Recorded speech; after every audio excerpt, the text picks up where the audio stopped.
नमस्कार दोस्तों, स्वागत है आपका एक बार फिर से हमारे चैनल आरपी करियर क्लासेस में, और जहां हम बातें करते हैं झारखंड पुलिस प्रतियोगिता परीक्षा के बारे में। तो आइए, मैं मनीष कुमार मिश्रा आपका हार्दिक अभिनंदन करता हूं। और मैं जैसा कि हर वीडियोज़ में आपके लिए हिंदी पाठ्य पुस्तक से जुड़ी जानकारियां लेकर आता हूं। जैसा कि हमें पता है कि इस प्रतियोगिता परीक्षा में 50% सवाल हिंदी पाठ्य पुस्तक से हैं। तो आज हम लोग बात करेंगे हिंदी पाठ्य पुस्तक की वह गद्य भाग जिसका नाम है नेताजी का चश्मा। तो हम लोग नेताजी का चश्मा इस पाठ से जुड़ी जो भी जानकारियां हैं, कुछ सवालात हैं जो महत्वपूर्ण सवाल हैं जिसके लिए हमें फोकस करना बहुत ज़्यादा ज़रूरी है। तो ऐसे सवालों के बारे में आज हम लोग पढ़ेंगे, मैं आपको बताऊंगा और मैं आपको बीच बीच में इस कहानी का थोड़ा बहुत विस्तार भी बताता चलूँगा। तो आइए हम लोग चलें सवालों की ओर। किस तरह के सवाल इस पाठ से लिए जा सकते हैं, क्या महत्वपूर्ण सवाल इस पाठ के हैं, उनके बारे में हम लोग जानेंगे। तो आइए चलते हैं। जैसा कि पहला सवाल हमारा है कि हालदार साहब को पान वाले की क्या बात अच्छी नहीं लगी। जो हालदार साहब थे, यानी जो उधर कस्बे से गुजरते थे बार बार, उनको पान वाले की दुकान जहाँ वो पान खाया करते थे, तो उस पान वाले की क्या उन सी बात अच्छी नहीं लगी। आखिर वो क्या ऐसा बोला था जिससे हवलदार साहब को नाराज़गी, उदासी जो कहें, वो आई थी। तो इसमें था कि चश्मे वाले कैप्टन को पागल कहना, ये बात उनको अच्छी नहीं लगी थी। जब पान वाले ने कहा कि अरे वो कैप्टन, वो तो पागल है, तो ये बात हवलदार जी को अच्छी नहीं लगी, क्योंकि वो उसके अंदर तो देशभक्ति थी, और देशभक्ति वाले को ये इस तरह का उपहास कि वो पागल है, ये बात उनको अच्छी नहीं लगी। इससे सही जवाब हमारा हो जाएगा नंबर ख। अगला सवाल है कि चश्मे वाले को पान वाला क्या समझता था। तो जो चश्मा लगाता था चश्मे पे, मूर्ति पे, जो व्यक्ति मूर्ति पे चश्मा हर बार लगाता था, उसे पान वाला क्या समझता था। तो पान वाला उसे पागल समझता था कि वो पागल है। इसलिए सही जवाब हमारा होगा ख। अगला सवाल है कस्बे में कितनी नगर पालिका थी। अब वो छोटा सा कस्बा था, इसलिए अधिक नगर पालिका वहाँ नहीं थी, वहाँ पर मात्र एक नगर पालिका थी। इसलिए सही जवाब हमारा है एक। सही ऑप्शन होगा घ। अगला सवाल है कि नेताजी की बगैर चश्मे वाली मूर्ति किसे बुरी लगती थी। अब चूंकि मूर्तिकार जो था वो चश्मा पर, क्षमा चाहूँगा, मूर्ति पर चश्मा लगाना भूल गया था, लेकिन उस बिना चश्मे वाली मूर्ति को देखना सबसे ज़्यादा नागवार किसे था, यानी सबसे ज़्यादा बुरा किसे लगता था। तो ये बात सबसे ज़्यादा बुरी लगती थी चश्मे वाले को। जो चश्मा बेचता था घूम घूम के, उस व्यक्ति को वो बात बिल्कुल बुरी लगती थी कि नेताजी का चश्मा, नेताजी की मूर्ति है और मूर्ति पे चश्मा नहीं है, जबकि वो चश्मा पहना करते थे, उनकी पहचान थी। तो नेताजी को बगैर चश्मे वाली मूर्ति चश्मे वाले को बुरा लगता था। इसलिए सही ऑप्शन हमारा हो जाएगा घ। अगला सवाल है कैप्टन को देखकर हवलदार साहब अवाक क्यों रह गए। यानी कैप्टन को देखने के बाद हवलदार साहब को अचंभा क्यों लगा, क्यों आश्चर्यचकित रह गए वो। तो कैप्टन बूढ़ा, मरियल तथा लंगड़ा सा आदमी था। ये देखकर हवलदार साहब को आश्चर्य हुआ था कि एक इस तरह का लाचार व्यक्ति के दिल में देश के लिए इतनी हमदर्दी है, इतनी भक्ति है। ये देखकर उनको आश्चर्य हुआ था और वो अवाक रह गए थे। इसलिए सही जवाब हमारा होगा ग। अगला सवाल है नेताजी की बगैर चश्मे वाली मूर्ति किसे बुरी लगती थी। मतलब है कि बिना चश्मा की मूर्ति देखना किसे बुरा लगता था, तो चश्मे वाले को। इसमें कुछ सवाल हैं जो बहुत इंपॉर्टेंट है, उस सवाल को कई बार दोहराया गया है ताकि आप उस पर ज़्यादा फोकस कर सकें। तो उसी तरह का एक ये सवाल था जिसे हमने पहले भी देखा कि नेताजी की बिना चश्मे वाली मूर्ति चश्मे वाले को पसंद नहीं थी। अगला सवाल है, मूर्ति लगभग कितनी बड़ी थी? अब जो नेताजी का मूर्ति था वो कितना बड़ा था, कितनी ऊंचाई की थी? तो 2 फीट की मूर्ति, मात्र 2 फुट ऊंची थी। इसलिए सही जवाब हमारा होगा ख। अगला सवाल है, एक बार कस्बे से गुजरते समय हवलदार को मूर्ति में क्या अंतर दिखाई दिया? जब हवलदार साहब मूर्ति को देखे एक बार और चले गए, और जब दूसरी बार गुजरने लगे तो मूर्ति में उन्हें कुछ बदलाव नजर आया। वो बदलाव क्या था? क्या बदलाव दिखा उनको? तो उनको बदलाव ये दिखा कि मूर्ति पर चश्मा नहीं था, उस पर चश्मा नहीं था, उनका चश्मा उस समय हट चुका था। इसलिए सही जवाब हमारा है क। अगला सवाल है, हवलदार साहब क्या सुनकर मायूस हो गए थे? वो कौन सी खबर थी, कौन सा मैसेज था जिसको जब हवलदार साहब सुने तो बहुत दुखी हुए, बहुत मायूस हो गए, उदास हो गए? वो क्या बात थी? तो वो बात थी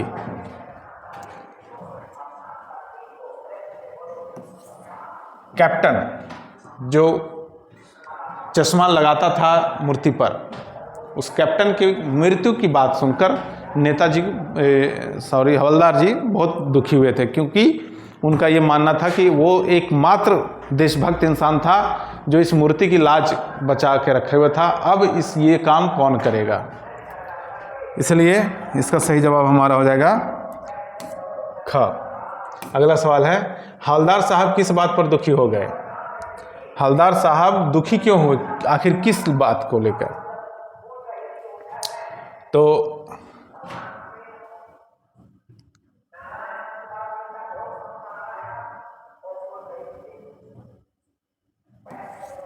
दुनिया के स्वार्थी स्वभाव पर। आखिर उनको ये लगा कि दुनिया कितनी स्वार्थी है, जो एक पत्थर का या मिट्टी का या सरकंडे का या ओरिजिनल कोई भी चश्मा एक प्रतिष्ठित व्यक्ति के चेहरे पे नहीं लगा सकते। इस बात से वो दुखी थे, इसलिए सही जवाब होगा क। अगला सवाल है, दिल्ली चलो किसने कहा था? दिल्ली चलो का नारा किसने दिया था? सुभाष चंद्र बोस ने। अगला सवाल है, चश्मे वाले को पान वाला क्या समझता था? जैसा कि हमने पहले भी पढ़ा, इसको वो पागल समझता था। इन कुछ सवालों को जो बार बार सवाल पूछे जाते हैं उन पर हमें ज़्यादा गौर करना है। कहानीकार स्वयं प्रकाश जी का जन्म कब और कहाँ हुआ था? तो जैसा कि यहाँ हम लोग जान रहे हैं कि ये जो कहानीकार थे जिन्होंने इस कहानी को लिखा था, उनका नाम स्वयं प्रकाश था। और स्वयं प्रकाश जी का जन्म कब और कहाँ हुआ था? तो उनका जन्म सन 1947 में इंदौर मध्य प्रदेश में हुआ था। वो 1947 में इंदौर के, मध्य प्रदेश के इंदौर में जन्म लिए थे। कौन? जो लेखक हैं स्वयं प्रकाश जी। सही ऑप्शन इसका होगा क। अगला सवाल है, नेताजी की मूर्ति की ऊंचाई कितनी थी? तो जैसा कि हम लोग जानते हैं कि उनकी ऊंचाई 2 फुट थी। अगला सवाल, नेताजी की मूर्ति में क्या त्रुटि थी?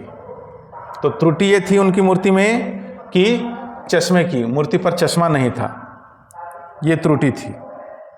अगला सवाल है, किसे देखकर हवलदार के चेहरे पर कौतुक भरी मुस्कान फैल गई? किसे देखकर हवलदार के चेहरे पर कौतुक भरी मुस्कान फैल गई? तो यहाँ बात आती है कि आखिर वो क्या देखे थे, किस बात को लेकर हवलदार जी के चेहरे पर मुस्कान आई थी? तो उन्होंने देखा था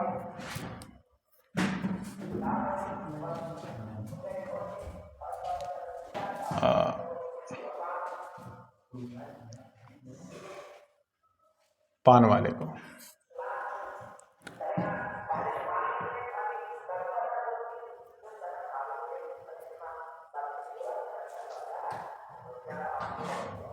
किसे देखकर हवलदार के चेहरे पर कौतुक भरी मुस्कान फैल गई थी? क्षमा चाहेंगे, उनके चेहरे पर मुस्कान आई थी मूर्ति को देखकर कि एक बार जब उन्होंने देखा था तो मूर्ति पर चश्मा नहीं था, लेकिन जब दूसरी बार उन्होंने देखा तो मूर्ति पर चश्मा लगा हुआ था। ये बात को देखकर उनके चेहरे पे मुस्कान आई थी, यानी उन्हें बड़ा संतोष हुआ था ये देखकर। तो इसका सही जवाब हमारा है ग। अगला सवाल है, नेताजी का चश्मा पाठ किस महान व्यक्ति के बारे में है? तो नेताजी का जो चश्मा है, इस पाठ के जो पात्र हैं वो कौन है? तो पात्र हैं सुभाष चंद्र बोस, नेताजी। सही ऑप्शन है घ। अगला सवाल, हालदार साहब ने यह प्रश्न कि यह तुम्हारे नेताजी का चश्मा हर बार बदल कैसे जाता है, किससे पूछा?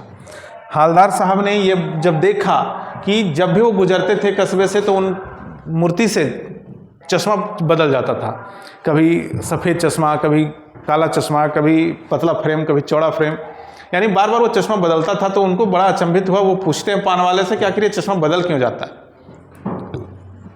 तो ये बात पान वाले से पूछा था। पान वाले से पूछा था कि इनके चेहरे पे चश्मा बदल क्यों जाता है। सही ऑप्शन है घ। अगला सवाल है, चश्मे वाले के प्रति पान वाले के मन में कैसी भावना थी? चश्मे वाले के प्रति पान वाले के मन में कैसी भावना थी? वो क्या सोचता था उसके बारे में, क्या करता था?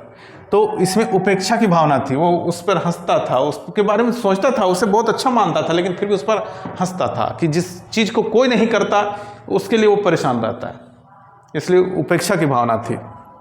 सही ऑप्शन होगा ग। अगला सवाल, नगर पालिका को मूर्ति बनवाने में देरी क्यों हो रही थी?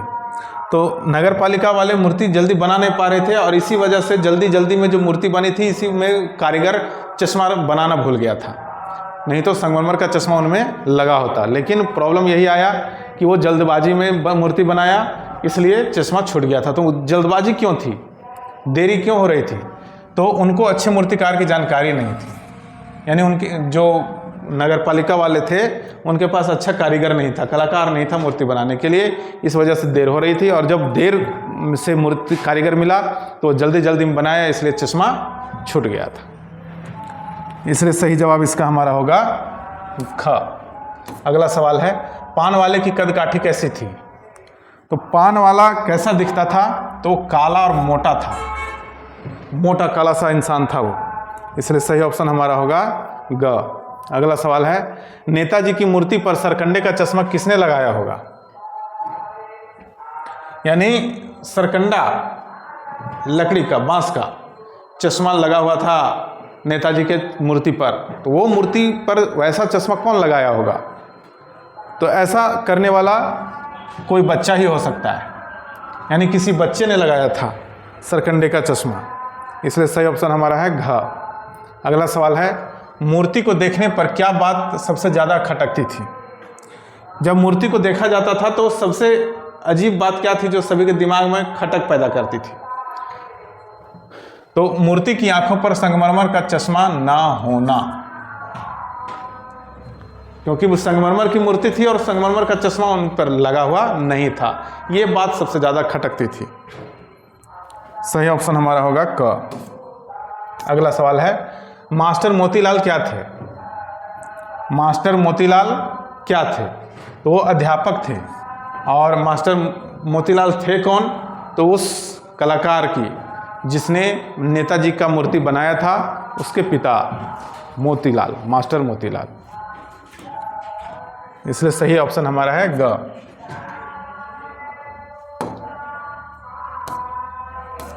अगला सवाल है, एक ठो का क्या अर्थ है? यहां ध्यान देंगे कि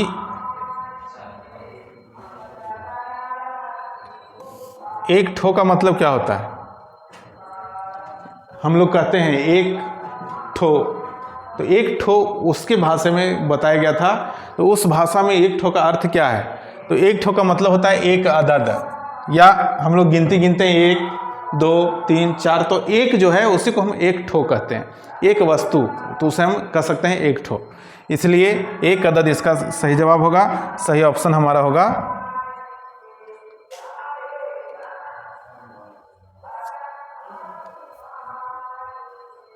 तो सही ऑप्शन क।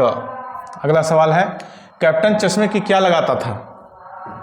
तो कैप्टन जो था, जो चश्मा वाला था, वो क्या करता था? चश्मा लेके वो क्या करता था? तो चश्मा लेके वो फेरी लगाता था, घूम घूम के चश्मा बेचता था। उसके पास चश्मे की दुकान नहीं थी, वो एक लकड़ी पे का फ्रेम बनाया था, उसी में चश्मे को टांग लिया था, उसके पास एक बैग था, बस उसी तरह लेके घूमता था और चश्मा बेचता था। इसलिए सही जवाब हमारा होगा ख। अगला सवाल है, नेताजी का चश्मा पाठ में किस नेता की बात कही जा रही है? तो जैसा कि हम जानते हैं कि उसमें सुभाष चंद्र बोस की बात की गई है। अगला सवाल हमारा है, इसलिए ऑप्शन इसका सही होगा ख। अगला सवाल है, हवलदार साहब को कितने दिनों बाद कस्बे से गुजरना पड़ता था? तो हवलदार साहब अपने कार्य के सिलसिले से उधर से आते जाते थे, तो लगभग कितने दिन में? तो वो लगभग 15 दिन में एक बार आ जाते थे वहाँ और पान खाने के लिए वहाँ रुकते थे। तो सही जवाब होगा 15 दिन में। सही ऑप्शन हमारा है ग। अगला सवाल है, कस्बे में कितनी नगर पालिका थी? तो कस्बे में एक नगर पालिका थी, इस बात को ध्यान में रखेंगे आप लोग। ऑप्शन क। कस्बे में क्या नहीं था? तो कस्बे में शॉपिंग मॉल नहीं था। शॉपिंग मॉल आज सभी लोग, हम लोग जानते हैं शॉपिंग मॉल के बारे में। हालांकि एक वक्त था जब शॉपिंग मॉल क्या होता है कि उसका नाम कोई नहीं जानता था, उसके बारे में कोई नहीं जानता था, लेकिन आज एक बच्चा भी शॉपिंग मॉल के नाम को जानता है। तो शॉपिंग मॉल उस समय उस कस्बे में नहीं था, एक भी शॉपिंग मॉल नहीं थी। सही ऑप्शन है ग। अगला सवाल है, नेताजी की मूर्ति किससे बनी हुई थी? यानी नेताजी सुभाष चंद्र बोस जी की जो मूर्ति वहाँ लगी थी कस्बे के चौराहे पे, वो किस चीज़ का बना था? तो वो था संगमरमर का। सही ऑप्शन हमारा है क। अगला सवाल है, मूर्ति लगभग कितनी बड़ी थी? सवाल को देख लीजिएगा किस तरह से वो पूछ सकता है, उसकी ऊंचाई या बड़ी, उसका बड़ा, वो कितना लंबा, इस तरह। लेकिन विचलित नहीं होना है, सवाल का जवाब एक ही है कि मूर्ति लगभग कितनी बड़ी थी? तो 2 फुट ऊंची थी। सही ऑप्शन होगा ख। अगला सवाल है, नेताजी की मूर्ति किस वर्दी में थी? यानी जो नेताजी की मूर्ति बनाई गई थी संगमरमर की, उस पर वर्दी कैसा था? तो उसमें फौजी का वर्दी था। नेताजी की मूर्ति या उसका कोई फोटो आज हम लोग आज भी देखते हैं तो वो फौजी के वर्दी में ही दिखता है। सही ऑप्शन होगा क। अगला सवाल है, दिल्ली चलो किसने कहा? यह नारा था आज़ादी के समय की कि दिल्ली चलो, यह नारा किसने दिया था? तो यह नारा भी सुभाष चंद्र बोस ने ही दिया था। सही ऑप्शन हमारा है ग। अगला सवाल है, नेताजी ने इसमें से कौन सा नारा दिया था? अब यहाँ कुछ नारा दिए गए हैं, इसमें कौन सा नारा नेताजी का था जो सुभाष चंद्र बोस ने दिया था? तो तुम मुझे खून दो मैं तुम्हें आज़ादी दूंगा, ये नारा सुभाष चंद्र बोस ने लगाया था। सही ऑप्शन हमारा होगा घ। अगला सवाल है, नेताजी की मूर्ति में क्या त्रुटि थी? तो ये सवाल फिर से जानेंगे कि वो उसमें चश्मे की त्रुटि थी, चश्मा नहीं था। सही ऑप्शन हमारा है घ। अगला सवाल है, मूर्ति की रोज कौन सी चीज़ बदल जाती थी? अब यहाँ आता है कि मूर्ति में कैप्टन को जब भी जरूरत पड़ता था, जिस तरह के चश्मे की, अगर वो चश्मा उस तरह का चश्मा मूर्ति पे रहता था तो उस चश्मे को ले लेता था, दूसरा चश्मा फिर वहाँ लगा देता था। तो मूर्ति में सबसे ज़्यादा बदलने वाली चीज़ क्या थी? वो थी चश्मा, जो हर बार बदल दी जाती थी कैप्टन के द्वारा। सही ऑप्शन क। अगला सवाल, हवलदार साहब ने यह प्रश्न की, यह तुम्हारे नेताजी का चश्मा हर बार बदल कैसे जाता है, ये किससे पूछा था? तो इस बात को पान वाले से पूछा गया था। जो सवाल बार बार आते हैं उन पर गौर करना है। सही ऑप्शन है घ। अगला सवाल है, पान वाला का कैसा व्यक्तित्व था? वह खुश मिजाज था, कुछ भी बोलता था वो मतलब हंसी मजाक में बोलता था, और उससे कोई कुछ बोलता था तो उसे बुरा भी नहीं मानता था, इसलिए वो खुश मिजाज था। ऑप्शन ए क। अगला सवाल, पान वाले की कदकाठी कैसी थी? तो वह काला और मोटा था। नंबर ग।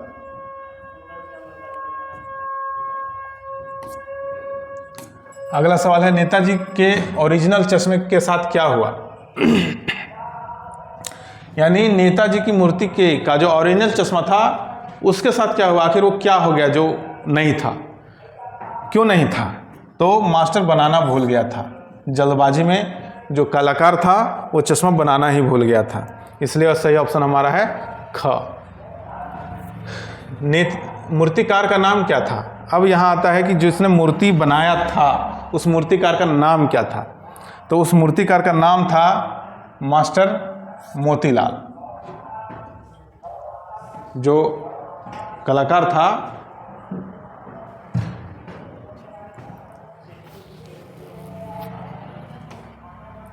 उसका नाम मास्टर मोतीलाल था। सही ऑप्शन है क। अगला सवाल है मास्टर मोतीलाल क्या थे?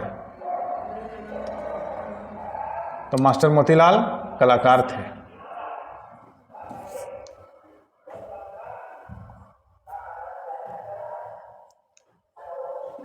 नहीं, मास्टर मोतीलाल अध्यापक। अरे आगे बढ़ेंगे। कस्बे वाले चश्मे वाले को क्या बुलाते थे? जो उस शहर के लोग थे, जो कस्बे वाले लोग थे, उस कैप्टन को, चश्मे वाले को क्या नाम से बुलाते थे? तो उसे लोग कैप्टन कहते थे। कैप्टन के नाम से बुलाया जाता था उनको, चश्मे वाले को जो चश्मा लगाते थे। सही ऑप्शन क। अगला सवाल, नेताजी के फौज का क्या नाम था? जो फौज उन्होंने गठित किया था नेताजी ने, उस फौज का क्या नाम था? तो उस फौज का नाम था आज़ाद हिंद फौज। ऑप्शन सही ऑप्शन है घ। अगला सवाल है कैप्टन चश्मे की क्या लगाता था? तो कैप्टन चश्मे की फेरी लगाता था। अगला सवाल है कहानी के अंत में बच्चों ने मूर्ति पर क्या लगाया था जिसे देखकर हवलदार की आंखें भर आई थी? तो कहानी के अंत में जब कैप्टन मर गया और उस पर चश्मे लगाने वाला कोई नहीं बचा, तब वहाँ के बच्चों ने सरकंडे का चश्मा मूर्ति पे लगाया था जिसे देखकर हवलदार साहब की आंखें भर आई थी। सही जवाब है हमारा है क। अगला सवाल है नेताजी का चश्मा पाठ के लेखक का क्या नाम है? तो उनके लेखक थे स्वयं प्रकाश। अगला सवाल है नेताजी की मूर्ति किससे बनी थी? तो नेताजी की मूर्ति संगमरमर की बनी हुई थी। संगमरमर पत्थर से बना हुआ था उनका मूर्ति। अगला सवाल है पहली बार कस्बे से गुजरने पर हवलदार मूर्ति का पर क्या देखकर चौंक गए?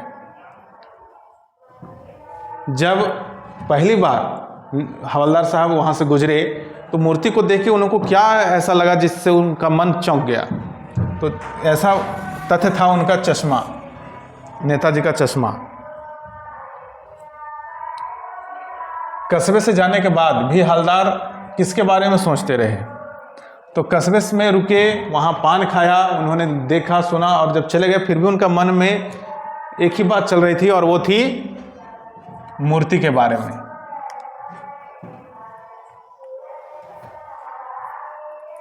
नेताजी के बगैर चश्मे वाली मूर्ति किसे बुरी लगती थी? यानी कौन सा व्यक्ति था जो बगैर चश्मे की मूर्ति नहीं देखना चाहता था? तो चश्मे वाले को ये बात बुरी लगती थी। लोग चश्मे वाले को किस नाम से बुलाते थे? तो लोग उसे कैप्टन के नाम से पुकारते थे। एक बार कस्बे से गुजरते समय हवलदार को मूर्ति में क्या अंतर दिखाई दिया? जब वो गुजर रहे थे वहां से तो उन्हें क्या अंतर दिखाई दिया था उस मूर्ति में? तो उन्हें चश्मा नहीं देखा था। जब वो गुजर रहे थे तो उन्होंने देखा कि मूर्ति में चश्मा नहीं है। हवलदार को किसका मजाक उड़ाना अच्छा नहीं लगा? पान वाले, तो चश्मे वाले का, यानी पान वाला मजाक उड़ाया जो कैप्टन थे, जो बराबर चश्मा बदला करते थे उनका, और वो बात हवलदार साहब को अच्छी नहीं लगी। चश्मे वाले को पान वाला क्या समझता था? तो चश्मे वाले को पान वाला पागल समझता था। नेताजी की मूर्ति की ऊंचाई कितनी थी? 2 फुट। जो सवाल बार बार आते हैं उन पर हम ज़्यादा गौर करेंगे। किसे देखकर हवलदार के चेहरे पर कौतुक भरी मुस्कान फैल गई? तो ये हम है मूर्ति के चेहरे को, मूर्ति को देखकर उनके मन में कौतूहल होने लगा था। अगला सवाल है, हवलदार साहब किस बात पर दुखी हो गए? यानी किस बात से उनको ज़्यादा दुख हुआ हवलदार जी को? आखिर क्या देखा था उन्होंने? तो दुनिया के स्वार्थी स्वभाव को देखकर कि इतने सारे लोग हैं इस कस्बे में, लेकिन एक चश्मा मूर्ति पर लगाने वाला कोई नहीं है। चश्मे वाले के प्रति पान वाले के मन में कैसी भावना थी? तो वो उपेक्षा की भावना रखता था, वो उस पर हंसता था, उपहास करता था। तो इस तरह के सवाल थे हमारे पास।